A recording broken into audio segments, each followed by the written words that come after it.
arparadio.com की प्रस्तुति इतिहास का अभ्यास।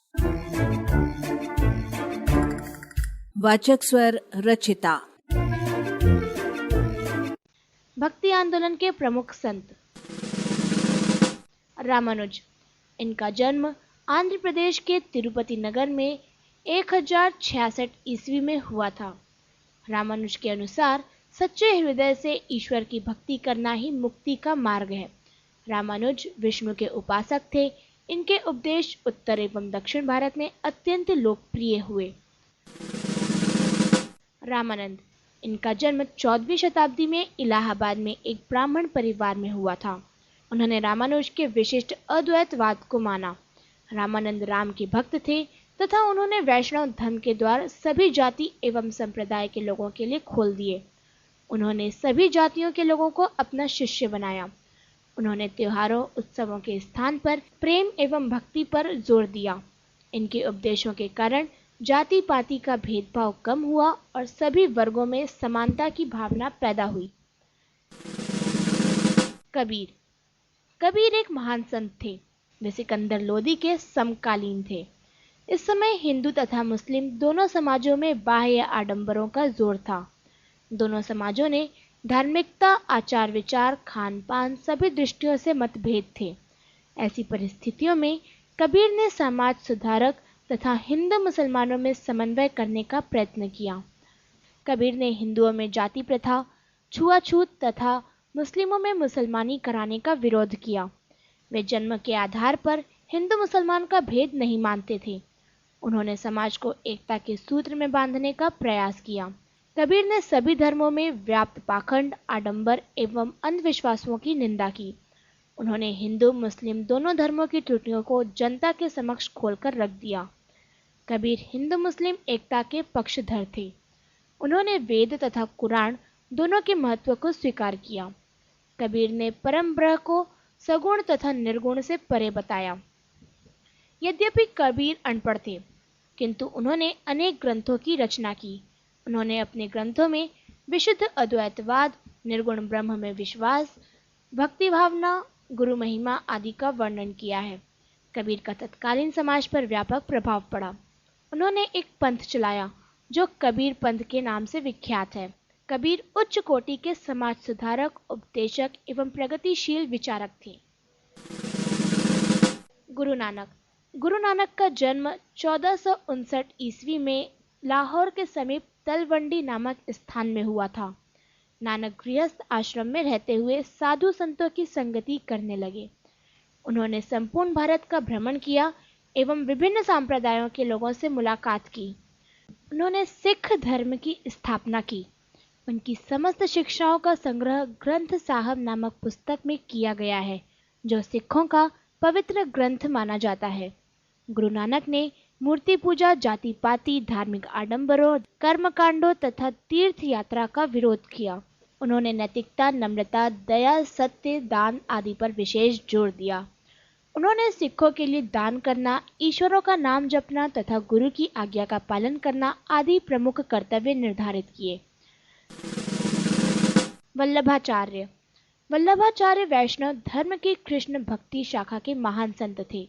उनका जन्म 1469 ईस्वी में हुआ था। अल्प आयु में ही उन्होंने 4 वेद, 6 शास्त्र एवं 18 पुराण का अध्ययन कर लिया था। उन्होंने गृहस्थ आश्रम में रहते हुए वृंदावन में रहकर कृष्ण भक्ति का प्रसार किया। वल्लभाचार्य ने ब्रज एवं संस्कृत भाषा में अनेक ग्रंथ लिखे। 52 वर्ष की आयु में 1531 ईस्वी को उनका निधन हो गया। वल्लभाचार्य सगुण ब्रह्म पर विश्वास करते थे और कृष्ण को पर ब्रह्म मानते थे। उन्होंने उपदेश दिया कि मनुष्य कृष्ण के प्रति सच्ची भक्ति के द्वारा मोक्ष प्राप्त कर सकता है। वल्लभाचार्य के उपदेशों का भारतीय जीवन पर विशेष प्रभाव पड़ा। कृष्ण की भक्ति को लोकप्रिय बनाने में उनका महत्वपूर्ण योगदान है। चैतन्य भक्ति आंदोलन में महानतम संत थे। उनका जन्म 1486 ईस्वी में पश्चिम बंगाल के नदिया में हुआ था। उन्होंने 15 वर्ष की आयु में ही संस्कृत भाषा, साहित्य, तर्क शास्त्र एवं व्याकरण का अच्छा ज्ञान प्राप्त कर लिया था। सन 1510 ईस्वी में उन्होंने संन्यास ग्रहण कर लिया और वे कृष्ण चैतन्य कहलाए। उन्होंने पंढरपुर, सोमनाथ, द्वारिका, वृंदावन, मथुरा आदि तीर्थों की यात्रा की। अपना शेष जीवन उन्होंने पुरी में बिताया। 1533 ईस्वी में उनका निधन हो गया। चैतन्य का उपदेश था कि मनुष्य को परम ब्रह्म की भक्ति करनी चाहिए। परम ब्रह्म को वे हरि, कृष्ण आदि नाम से पुकारते थे। प्रेम, भक्ति, कीर्तन, नृत्य आदि चैतन्य की भक्ति के प्रमुख अंग थे। उन्होंने धर्म में कर्मकांड का कोई स्थान नहीं था। उनका कहना था कि जो मनुष्य ईश्वर की आराधना एवं अपने गुरु की पूजा करता है वह जीवन के बंधन से मुक्त हो जाता है। चैतन्य के जीवन एवं उपदेशों का लोगों पर इतना प्रभाव पड़ा कि वे उन्हें कृष्ण का अवतार मानने लगे। चैतन्य की मृत्यु के बाद उनके शिष्यों ने एक संप्रदाय का गठन कर लिया। रैदास। संभवतः रैदास कबीर के समकालीन थे एवं 15वीं शताब्दी में उनका जन्म हुआ था। वे जूता बनाकर अपनी जीविका चलाते थे। बचपन से ही उन्हें साधु संतों का सत्संग पसंद था। कबीर की भांति रैदास भी निर्गुण संप्रदाय के संत थे। उन्होंने अपने प्रभु को माधव नाम से संबोधित किया है। अन्य संतों की भांति उन्होंने भी भक्ति को ही मोक्ष का सर्वश्रेष्ठ मार्ग माना। दादू। दादू भी भक्ति संप्रदाय के एक महान संत हुए। उनका जन्म 1544 ईस्वी में अहमदाबाद में हुआ था। 19 वर्ष की आयु में घर त्याग कर वे राजस्थान के सांभर गांव में पहुंचे। 12 वर्ष की साधना के पश्चात उन्हें पूर्ण सिद्धि प्राप्त हुई। नामदेव। नामदेव का जन्म 1526 ईस्वी में महाराष्ट्र में हुआ था। उन्होंने धार्मिक आडंबरों एवं जातिगत भेदभाव का विरोध करते हुए ईश्वर भक्ति पर जोर दिया। ज्ञानेश्वर। ज्ञानेश्वर महाराष्ट्र में भक्ति आंदोलन के अग्रणी संत थे। वे ब्राह्मणों का विरोध करते थे जिन्होंने निम्न जाति के लोगों के पूजा पाठ एवं धार्मिक ग्रंथों के अध्ययन पर प्रतिबंध लगाया था।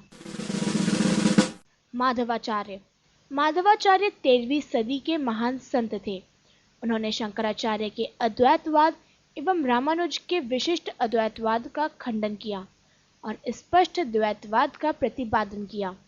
माधवाचार्य के अनुसार ईश्वर की भक्ति के द्वारा जन्म मरण के बंधन से छुटकारा पाया जा सकता है। निम्बार्क। निम्बार्क रामानुज के समकालीन थे। उन्होंने शंकराचार्य एवं रामानुज दोनों के ही विचारों का खंडन किया। वे मध्यम वर्गीय थे तथा उनका द्वैत एवं अद्वैत दोनों पर विश्वास था। वे राधा एवं कृष्ण के उपासक थे। उन्होंने कृष्ण भक्ति को मोक्ष का साधन बतलाया। arparadio.com की प्रस्तुति इतिहास का अभ्यास।